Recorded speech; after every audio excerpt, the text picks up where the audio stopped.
You've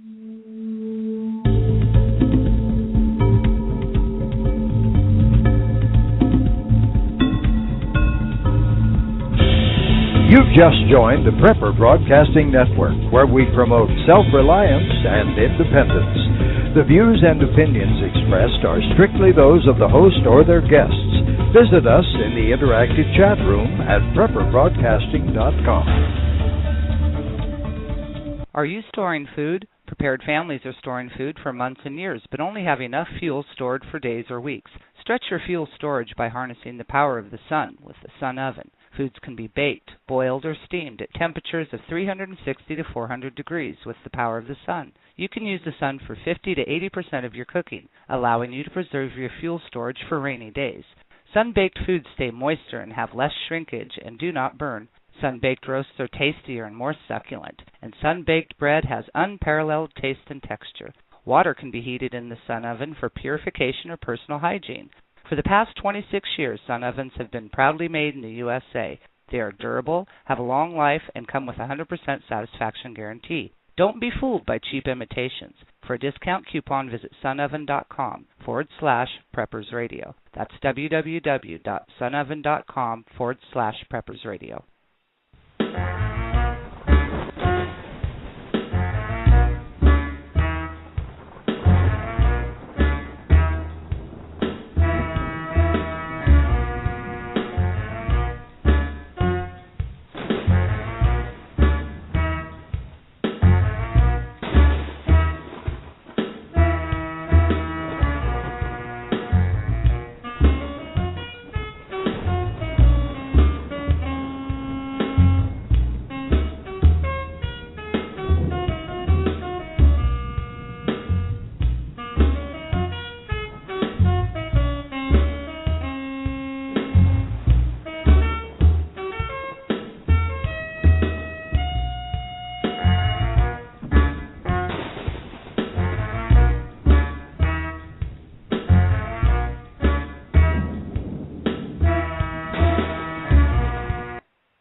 Good evening and welcome to Preparing for Life Storms with Bear Prepper.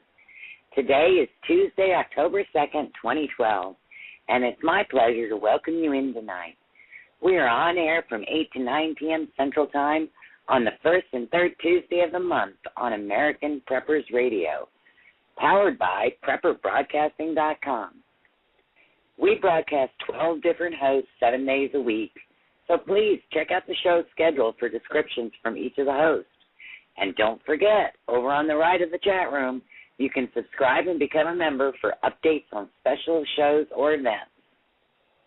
Tomorrow night, Wednesday at 6 p.m. Central, The Lost Art of Prepping with Michael Bostic. Too many preppers out there are complacent and thinking that just storing food and supplies will help. At some point, they will run out. Learning skills, practicing, and implementing is what will sustain you. Then at 8 p.m. Central Time, it's Prepping with Goat Hollow. Join him for some great information and lively chat. But first, let's go ahead and hear from our sponsors. This program brought to you in part by Sunrunner. Portable, powerful, clean, silent, rugged, off-grid backup power. A Sunrunner patented renewable energy generator will get you through. Learn more at www.sunrnr.com and find your... Tonight's broadcast brought to you in part by Joe and Amy Alton, the authors of the #1 Amazon bestseller, The Doom and Bloom Survival Medicine Handbook. See their articles in Backwoods Home, Survivalist, Self-Reliance Illustrated, and Survival Quarterly magazines. Visit Joe and Amy's website at www.doomandbloom.net. Okay, so now that we got the business end of it over with, first, you've probably noticed I have a voice, so I'm really happy about that. And I'd once again like to thank the girls for doing such a great job last time. Thank you, Alan 2045, Genius in Exile, and Pet Prepper from YouTube for taking on the task on such short notice. You are greatly appreciated. So tonight we're going to change it up a little because normally I have a guest the first Tuesday of the month. But my guest will be on October 16th when we're putting our gardens to bed with MHP Gardener from YouTube. Tonight we'll be talking about what I consider to be the most important. The 3 W's: water, waste, and washing.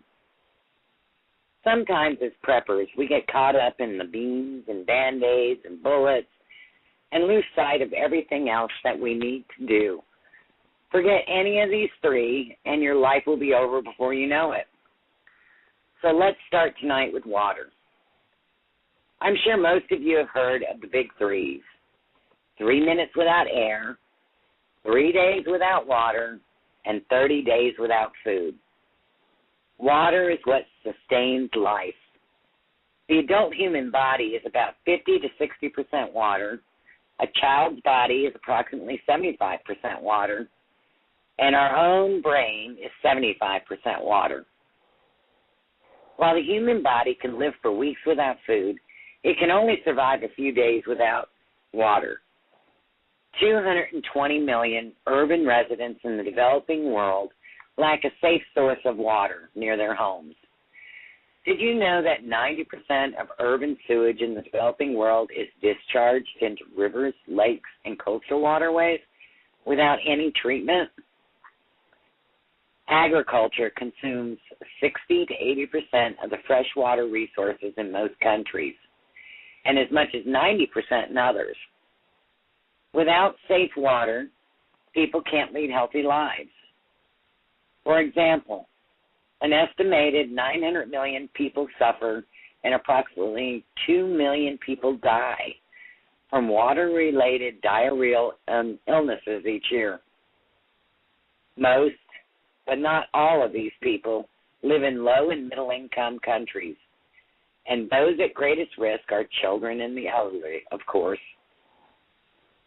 Millions more people worldwide suffer from other water-related diseases such as cholera, elephantitis, and hookworm.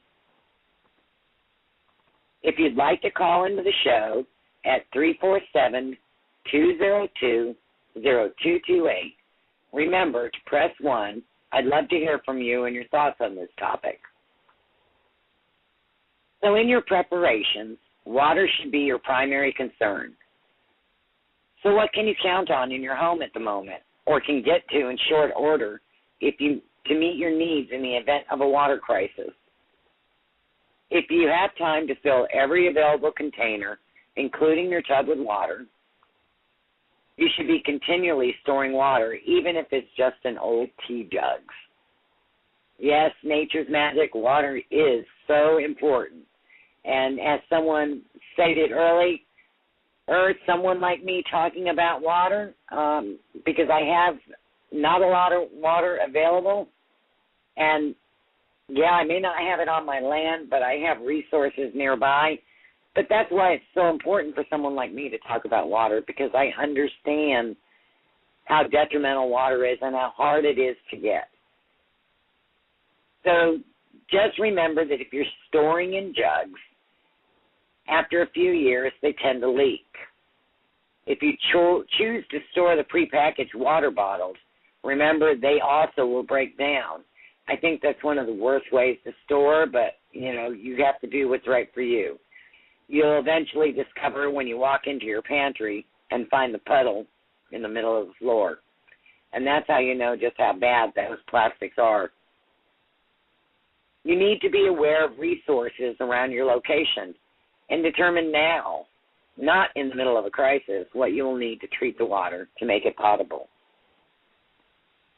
Now, in your home, as it sits, there are several resources that you can utilize in case of a water crisis. The toilet tank contains clean water that you can drink. If you're concerned about bacterial contamination, just treat it as you would any outside water resource. You can also drain your water heater. Please learn how to do this now, not when you're in the middle of a crisis. You will have enough other things to worry about at that point in time. So what are the ways that you can treat your water? You can utilize bleach or pool shock. Just make sure your pool shock doesn't contain other chemicals. I think pool shock's probably your best choice because it's in powdered form and you can reconstitute it to create your own bleach.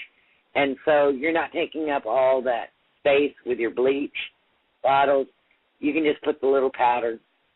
Now, if, you've got water restrictions like I do, then you might want to store extra jugs of water instead of storing the bleach itself, because then you can use it for multi-purposes. The standard amount of bleach is 2 drops of regular Clorox bleach to a quart of water, 8 drops of bleach to a gallon of water, a half a teaspoon bleach per 5 gallons of water. If your water is cloudy, double the recommended dosage of Clorox or bleach. You can also boil or use your solar oven wappy to treat your water. It's a glass ampoule with soy wax in it. And what you do is you hang it in your bottle, and about halfway down, you don't want it to touch the bottom, and you don't want it to sit on the top.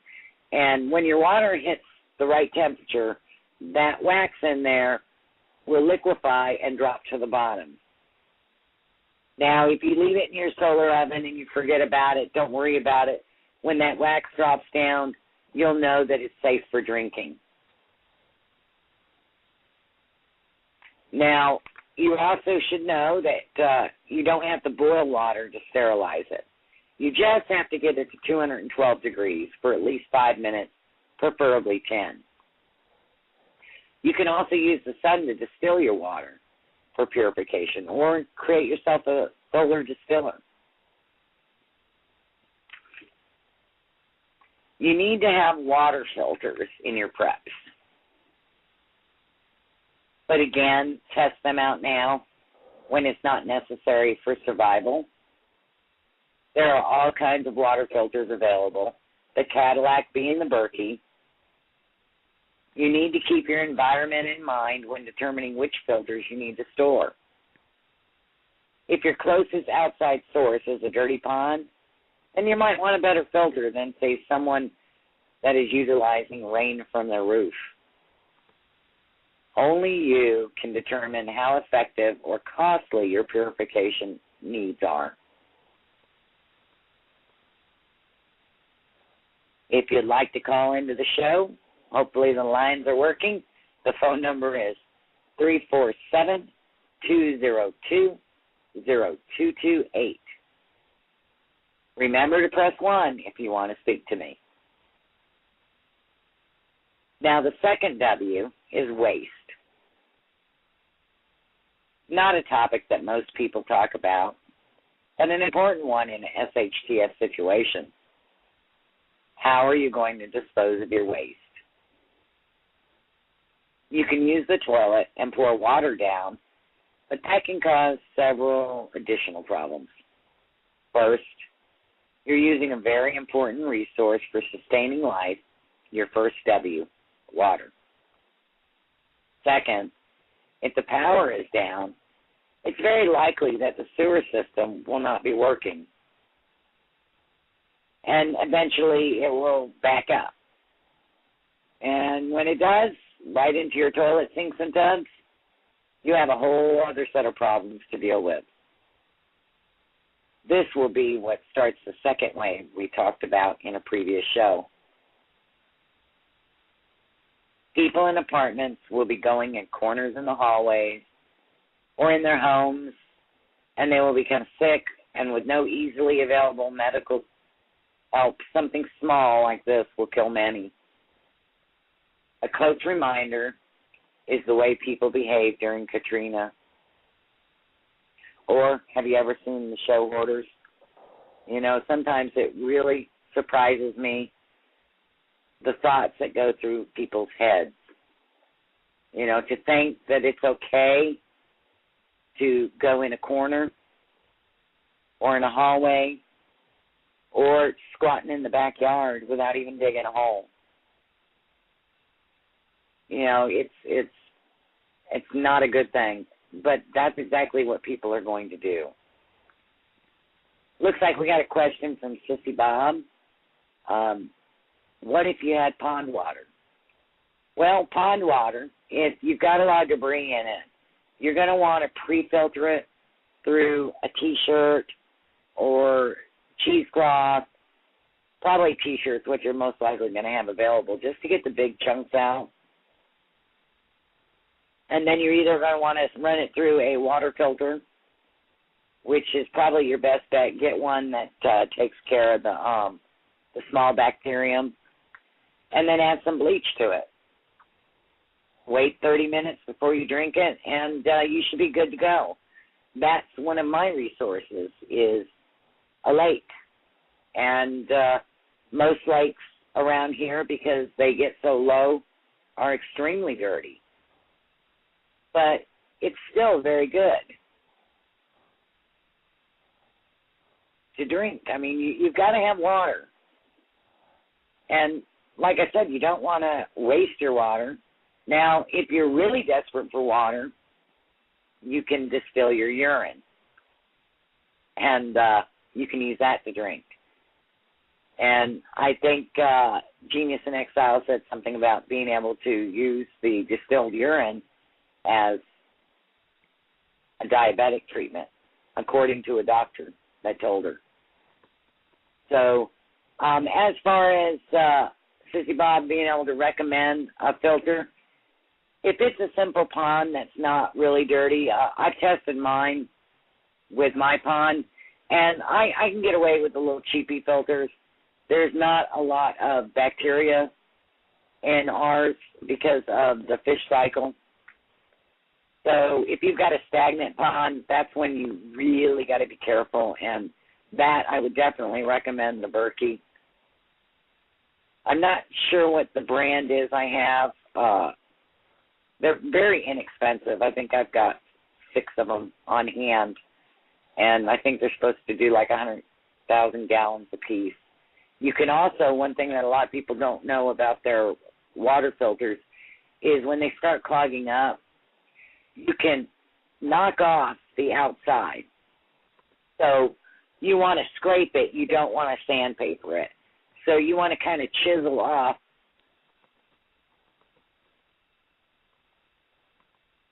then you can reuse those filters. I sure hope I didn't lose you guys and that you can still hear me, because my phone just acted up. So if you can't hear me, let me know in the chat room. So let's move on. And we were talking about the waste in Katrina. Now, if you think about third world countries where they dump their sewage in the streets, what are they dying from? They're dying because they dump their sewage in the streets. And so, you know, you've got to worry about that, because people are going to be doing that in an SHTF situation. They're going to be dumping their sewage in the waterways. It's just what people do. They're going to be going to the bathroom in the gutters. And where does that gutters go? With no water filtration system, you know, the water plant's working, it's just going to flow on through. So, you know, let's not cause these issues in our own backyards. Let's take care of what we need to. It's going to hit children and elderly the worst, but it will affect all of us in one way or another. And the cities will be the worst. Yeah, exactly, Paula. Dysentery. After about a month, the stench is going to be unbearable. And where will people flee? To the country, to our backyards. So now it will be our problem.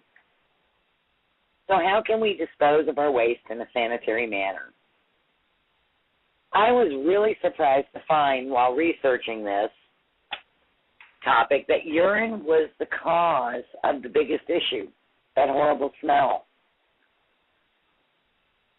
You know, have you ever been in a porta potty and they just really reek? Well, it's because of the urine. Urine is not meant to be in a hole. So if you can get people to not urinate in the latrine, then there's half your battle with smell. Your latrine needs to be at least 50 feet away from any water source and not be located in a runoff area. Now, what I found is probably the best for myself, and it may not be for you. You might choose to go with a composting toilet or just utilize your septic system, take the cover off, and put a little outhouse on top of it. But if you're going to have to go in a hole, the best choice that I've found would be to dig a trench about 1 foot wide, 4 foot long, and 2 feet deep. Keep the soil handy so that you can cover your duty after you do it. If you take a 4x4 sheet of plywood and cut a hole in it wide enough for a 5-gallon bucket to rest in, with about 5 inches hanging through the hole. So it's going to be like 3/4 of the bucket above the plywood and 1/4 of the bucket below the plywood. Then cut the bottom out of the bucket and use a trash bag or plastic to put in the bucket with the bottom of the bag cut out. This will make for easier cleanup, and when moving the latrine, it will make it a little not so nasty. Add a toilet seat to the top of the bucket. For about $7, you can purchase toilet seats that fit the bucket, and there you go. You have a latrine. Just slide the plywood over when the current section of the hole is full. This method allows for adequate airflow to keep the smell to a minimum. Yes, you can. If you can. Michigan Snow Pony is saying that you can flush your toilet with water if you have a septic system.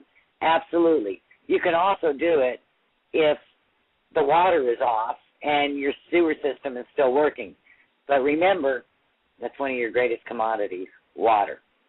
Do you really want to use it to flush your toilet? So let's keep that in mind. You know, and there is a limited resource of water, and especially if everybody's starting to grow a garden, the water requirements are going to be tremendous. And so, you know, you've got to really keep that kind of stuff in mind, or you're going to be hurting a few months down the road. Now, as for urine, men got it easy. They just need to urinate approximately 50 feet away from any water source and have them vary their location daily. As a woman, the easiest way is to either learn how to urinate standing up or get one of those aids that allow you to do it standing up, like the Go Girl, Lady Elegance, or Lady P. I know that some of you ladies in the chat room have used some of these and can give some great recommendations in the chat room.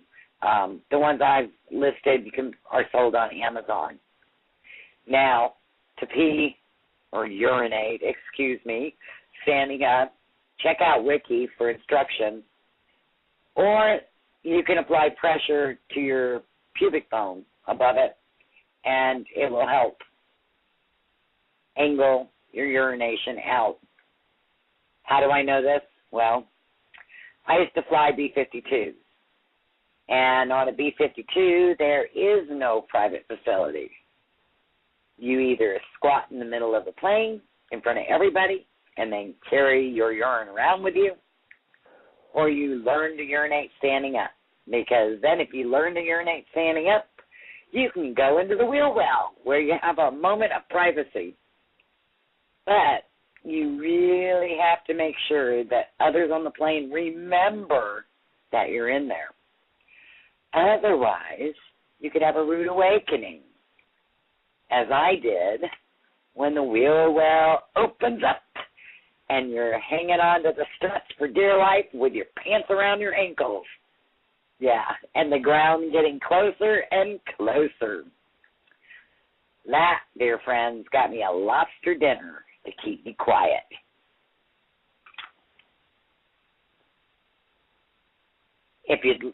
So don't forget, next Tuesday at 8 p.m., will be the crooked path to preparedness. As a like-minded individual, you can always find some great information from Sissy Bob. Hi, Sissy Bob. She's in the chat room, folks. with just a tad bit of levity mixed right in. Her last show was really great. She had Prepper Chicky, Pet Prepper, and Alan 2045 on talking about how they met on YouTube and got into Skyping and canning together. It was a really great show. So if you'd like to call in, guys, I'm going to run out of material here if someone doesn't call in. The phone number is 347-202-0228. Remember to press 1 if you want to chat. What was the name of the device for ladies is what PIX1 is asking. Well, I listed 3, and they were Go Girl, Lady Elegance, or Lady P, and they're all sold at Amazon. Yeah, and now's the time to practice standing up and doing it in the privacy of your backyard.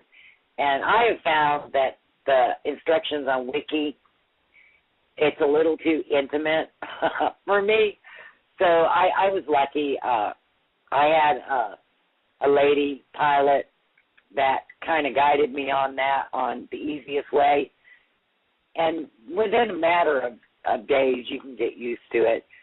Just remember, you got to start fast and end fast. No tinkle, tinkle out, or you're going to get messy. So, yes, absolutely. Stay away from your water sources. Nature's magic. If you got to really be concerned about where your water flows on your property so that you don't bring it into the wrong direction, because water is just going to be so scarce as it is. I mean, think about that. Think about if everybody has a garden. Hardly anybody has a garden now. What if everybody has a garden? That pond you think you have that's being filled by the pond up above or the spring or a river, you may not have that spring anymore. And you're going to be in the same boat I'm in, that, water is scarce here 24/7 anyways. We're always on water restrictions.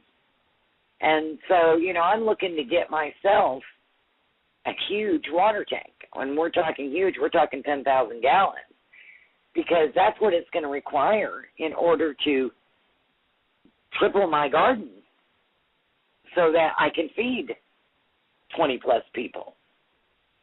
Because you can't rely on your press to continue to feed everybody. You've got to be able to grow your own and have your own livestock that you can rotate and bring out.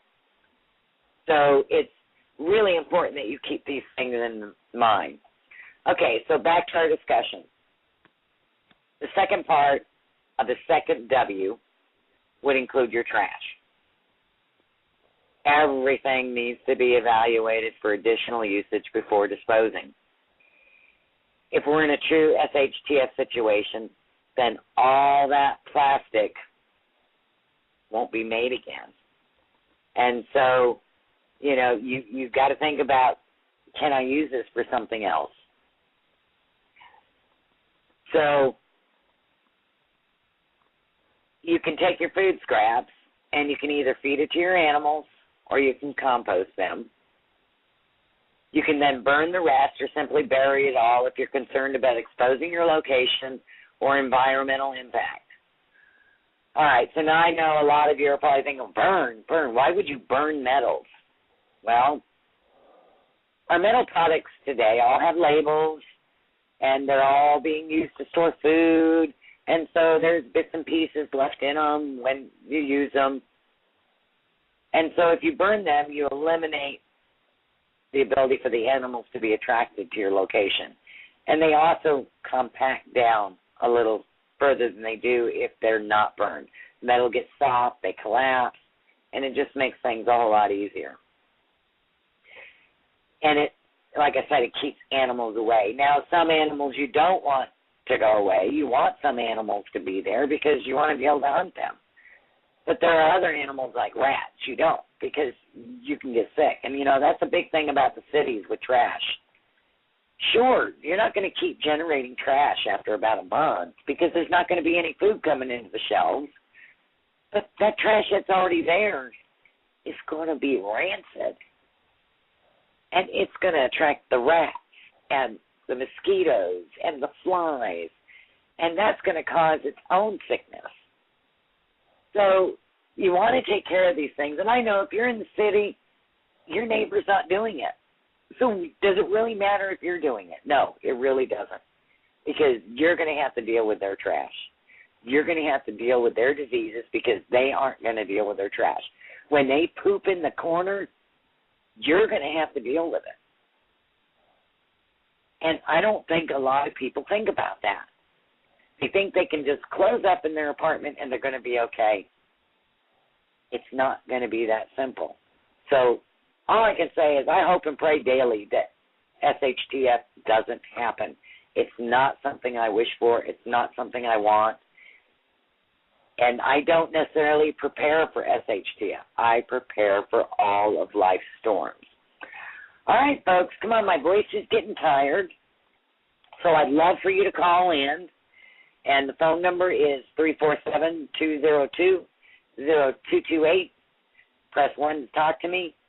I'm still a bit on the mend, and I can feel it starting to crackle and crane, but I'm going to keep going, okay? All right, so now we're down to the final W, and we still got 30 minutes to go. Oh, boy, folks. We're going to be winging it tonight. All right, people don't really think a lot about keeping clean. But it's one of the things that can cause you issues in very short order. Even our military takes it seriously. If you don't have clean socks, and I'm sorry, G-Man said he'd play me a song so I could rest my voice. Thank you, G-Man. I'll just continue. Hopefully it'll all just flow right on in. Okay. So if you don't have clean socks and underwear, it will be very detrimental to your health. Your feet will get infected. Then how will you be able to protect all your preps and people? You can end up with a urinary tract infection, which can literally shut down your kidneys and end your life. It's not important to bathe daily, but at least biweekly in some form or fashion. You really need to be able to get the dead skin off. One of the interesting ways that I've learned through this research, before I go there, because it's a really great point that I want to make about what you need to put in your preps, looks like we've got Sissy Bob in the queue. Hey, Sissy Bob, can you hear me? I can hear you, Bear. Well, it's good to finally hear another voice. Well, you were talking about so many great things tonight. I had to call in to talk to you, especially when you just started talking about washing. Well, there you go. I appreciate it because my voice is starting to crack. Oh, well, I actually just did a video. I don't have it up yet, but it was a review on this like plunger washer where you can wash your clothes in a bucket with it. I think it's called the Wonder Washer. And right. I did the review on it, and I actually used it. I washed a little bathroom rug with it, and when I was done, I said to Paul, I said, you know what? If I have to do this, because I was elected chief stock washer of the mutual aid group, so I said, if I have to do this, everybody's going to wear their underwear 2 days in a row, turn them inside out, and wear them 2 more days before they get washed by me this way. Well, unfortunately, that's not a good idea. I know. That's what you're just telling me. Yeah, for 2 days is good, but one of the things is a person's body, especially when exposed to high levels of stress, your urine produces other types of chemicals and just all this stuff runs through it, and you actually can get sick a whole lot quicker than if you weren't under a stressful situation. And only cotton underwear. Get rid of that nylon crap. Yeah. I definitely pack only cotton in everybody's bags. Yeah, I mean, I was really surprised because, some of these things I just never even thought about. You think you're prepared, but when you start doing research for a show, as you know, you look at different kinds of things, and it's really interesting the logic that's applied to things like that, like not wearing the same underwear. You can flip them in and out, but you shouldn't wear the same ones. And you got to clean your armpits. It's real important to clean your armpits, your private parts, and your feet. Yeah, absolutely. And I actually bought, because with baby wipes, sometimes it takes so many of them. But, I thought in a real water shortage, you'd go through a whole lot of baby wipes. So I bought these ones that are like a little bit bigger, and I bet you a lot of people have heard of these. They're like a baby wipe, but they're big. They're called monkey butt towels. And they help you get rid of the monkey butt funk, so. I like the name of those. So I said, and they work really great because they're like I said, they're big and they're, they got a lot of moisture on them. So you could really get a good wash up with one, and you get like 3 in a pack for, you're not going to get 100 for $1 like you do in those baby wipes, some of them, but. If you can get a good washing with one and 3 days in a row, it's worth $2 sometimes. Yeah, not bad. I was actually going to talk about making your own baby wipes with paper towels. So, we can cover that now. Yeah, you just take a copy, your little Folgers can, cut your paper towel roll in half, and you stick it in there. I used to make these when my kids were babies because, of course, I made my own diapers. And use my homemade baby wipes because my son has such an issue with rashes from soap. And so you stick it in there and put some soapy liquid in there, and it just sucks it up, and you've got wonderful baby wipes for next to nothing. Oh, wow. That's a good idea. I never thought about that one. And, I think a lot of people don't think about diapers either. And that's going to be important. I mean, I think everybody should have at least 50 diapers on hand because they can be used for so many things. Oh, I've got the adult diapers, medium, small, large, depends, you name it, I've got them. Oh, there you go, girl. You're all prepared. You got to think about those things when you have elderly, too, in your group. Elderly, nothing. I was thinking about me if I'm out in the middle of the woods. What am I going to do? You're going to learn to be standing up, okay? Well, yeah, but what if, yeah, that's true. There you go. I mean, it's not like you have to strip. You just undo your zipper and go for it. It won't be a good time for overalls is what you're saying. No overalls. We had to wear jumpsuits, and that's why my pants were at my ankles, because I had to take my jumpsuit off in order to urinate. I had a T-shirt on, but in order to do that in the wheel well, I had to take my jumper down. And, of course, when I grabbed the struts, I didn't care where my jumper went, or my undies or nothing. I didn't care. Wow. Yeah, it was not fun. I'll tell you what, when that navigator turned, he was looking all over the plane. You could see his head going back and forth and looking everywhere, trying to figure out where I was. And all of a sudden, he looked out the window, and he saw me, and you saw his head go upwards, and he started screaming at the pilot. Oh, it was not a pretty picture. Yeah, I don't think I'd want to experience that. I don't like to be up in the air under any circumstance, but especially not in that circumstance. Oh, no kidding. No kidding. Well, thank you so much, Sissy Bob, for calling into the show and giving my voice a bit of a break. You're welcome, and thank you. You had such a great show tonight. This is very interesting. Well, thank you so much. I'm glad you're enjoying it. And we will see you next week, hon. Good night. What you going to have on next week? I don't quite know yet. I'm still working on it. Sissy Bob. Oh, don't tell. Well, I've got a couple of things working. I just don't know which one. So I should put it that way. It's not that I don't have anything going. There you go. It's going to be a good show no matter what, because it always is with you. We'll hope so. Thanks, Bear. Thank you, Sissy Bob. Okay, folks, looks like we got Genius in Exile in the queue, and then Andrea. G, you there? Here, listen, you talk couldn't crap to people. I remember those jumpsuits. I remember having to go with one of those on, take them off, and you tie the sleeves around a pole. That way you could lean back and get a little bit more support when you had to go. Plus, it kept there you go. Yep. Yeah. Yep. Well, I tell you, when you're panicking because the wheels are coming down, you don't even care what happens. Nope. You just don't. You don't care. Honest to gosh, you just don't care. Because all that pressure in that airplane. Yeah, touch and goes. Touch and goes are not fun. And we were probably about 100 feet from the ground when they realized I was in there. Oh no. So it was pretty interesting. So what's your question tonight, or what do you want to share with us? Well, I was actually just going to generally talk about hygiene.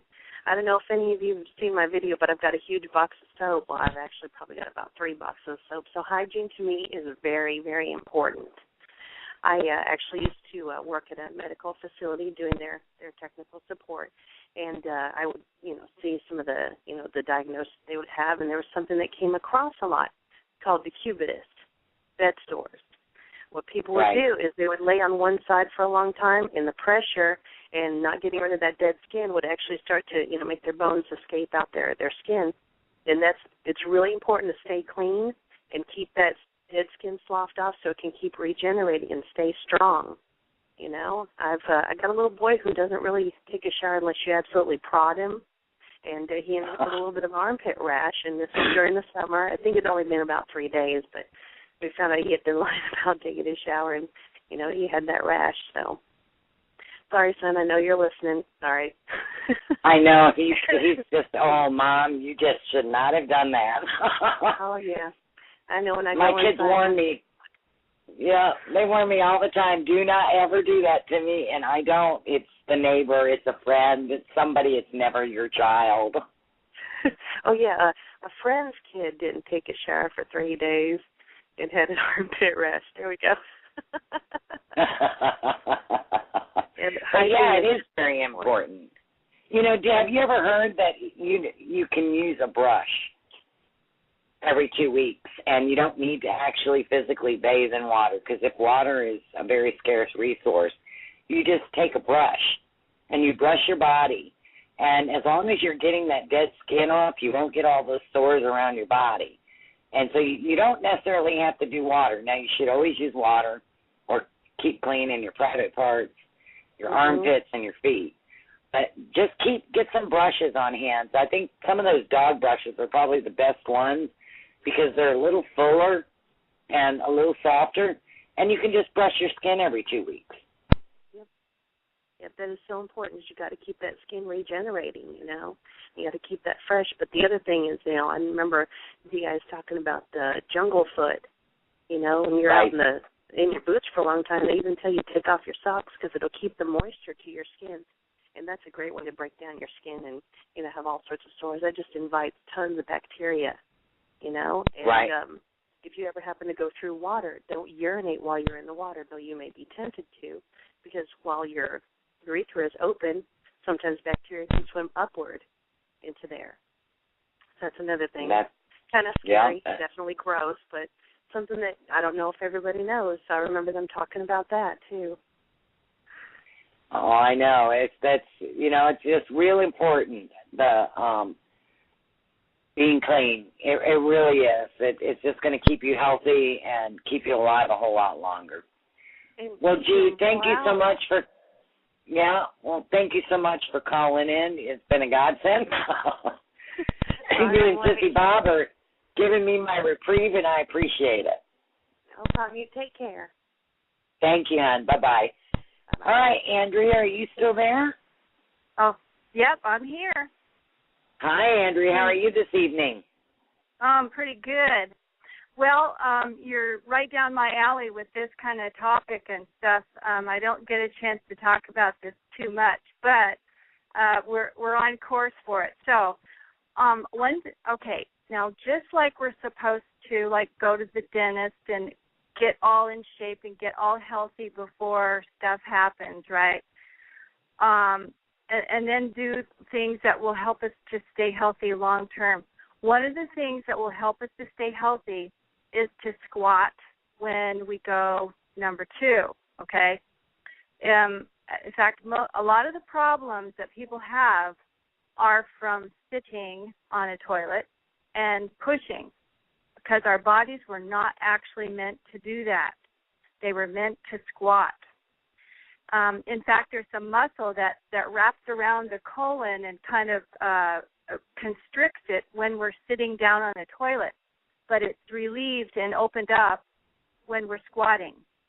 Okay, and then when we're squatting, there's a different kind of a push that happens. It happens almost like a sideways push, or like our thighs will kind of push on our tummies and help that way, instead of a downward push, which is what we don't want, because that can cause, hemorrhoids and prolapsed organs to come out, like our bladder can come out, like the female parts, and then the colon can start to come out. It can prolapse from pushing from a sitting position.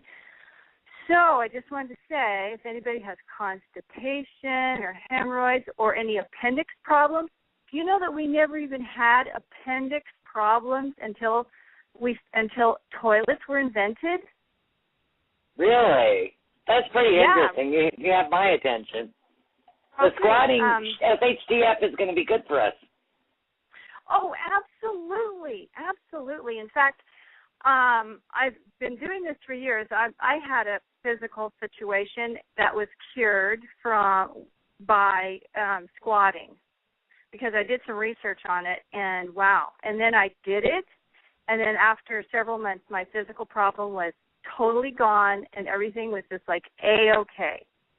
So I just want to say it really, really helps. And especially if people have any constipation, it is a wonderful thing.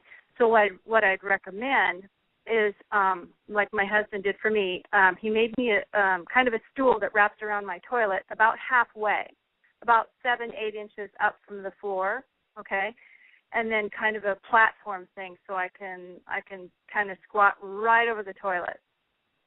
So, I'm about in the same position, but my legs are squatted, in a squatted position, and that, I'm telling you, is incredible. It will really help the bathroom experience be a lot better and better health for you, because, like I said, our bodies were meant to do that, and so we can save a lot of our plumbing systems if we just squat. So, wow. Okay. Okay. That's pretty cool. Yeah, just look into it. And then there's also a few products. One of them is called Squatty Potty and stuff like that. But you can just make a stool. Kind of a big platform stool, and it's really helpful. The other thing is that people don't really realize is that we do not need to be shampooing our hair. Now, I did this as an experiment. Because somebody told me once that they had beautiful hair, just beautiful, and it looked all clean, and, everything was nice about it. She said she never shampoos her hair. I said, okay, so what do you do? And she says she doesn't do anything. You just, rinse it with water.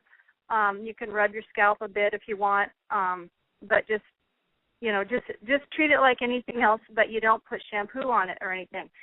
But the deal is that your sebaceous glands and the glands in your scalp will stop overproducing oil and stuff if you quit shampooing. Right. So then it will just turn more natural. So it's not going to be horrible to not have shampoo. You can just wash your hair like everything else, nothing special, just with water and let it dry, and you're good to go. And after about 3 weeks or a month, your scalp catches up, and then it's all good. Okay? And I would agree with that. I've done that before, and you're absolutely right. A lot of people get sores and things like that on their head, and it's mainly because of the chemicals in the shampoos. Sure. Okay, well, that's just about all I wanted to mention, so I appreciate the opportunity, and this is a really good show you got going on here. Oh, well, thank you, and thank you so much for calling in. It was some great information you shared with us, and I hope to see you back again. Okay, thanks. Bye. Bye-bye. Okay, folks, so let's see here what we've got. We've talked about our underwear and our socks. Now, one of the things about socks, wash them before you store them. Don't wear unwashed socks. There's chemicals that they put on these socks from the process to make them hold their stupid shape. Don't put unwashed socks on your feet because it's going to end up causing you issues, especially if your body is under stress.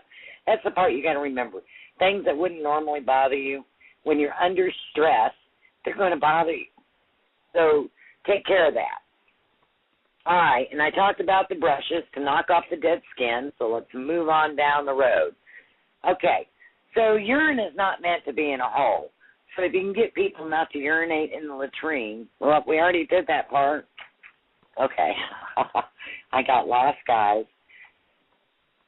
All righty, so daily you need to wash your armpits, your private parts, and your feet. And you should wash your hands before you eat and after using the latrine. You can make baby wipes, like I said, from a roll of paper towels. And you don't want everyone spreading E. coli over the camp. So you really need to get everybody to wash their hands afterwards. I know there are a lot of people in this world that don't wash their hands. And, you know, that's one of the things that can get anybody sick. And most of us, that's where we catch what we catch. You know, somebody doesn't wash their hands and they open a door or they press a button on the elevator or they hold their hands on the escalator and then we touch it. And there you go. We didn't go to the bathroom, so we don't think about washing our hands. Now, you can't wash your hands too much. You can use too much antibacterial, which I don't recommend antibacterial, only for the simple fact that it reduces your resistance to diseases. So keep that in mind if you want to not be the sickest one when SHTF happens. Learn how to make soap. You can make soap from lard and ash, or you can keep a stock of lye on your shelf with some lard. You can purchase lye at the hardware store, normally in the plumbing section, sold as drain cleaner. Just take a look at the labels. What you're going to see is somewhere on that label, and sometimes you got to look pretty hard, it'll say 100% lye. And then it's very easy to make it, make soap, and it doesn't have to smell pretty to do the job. So don't worry about storing fragrances and all that kind of stuff. Those are nice things to do now to get your family used to using it. But you don't have to have that beautiful smell.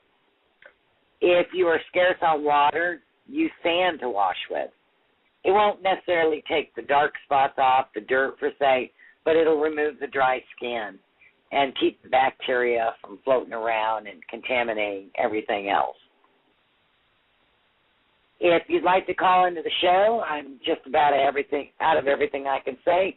The phone number is 347-202-0228, and press that 1, and we'll get you on air. And don't be shy. Ain't nothing you could say that I would ever think was stupid, and I just absolutely love to hear from my callers.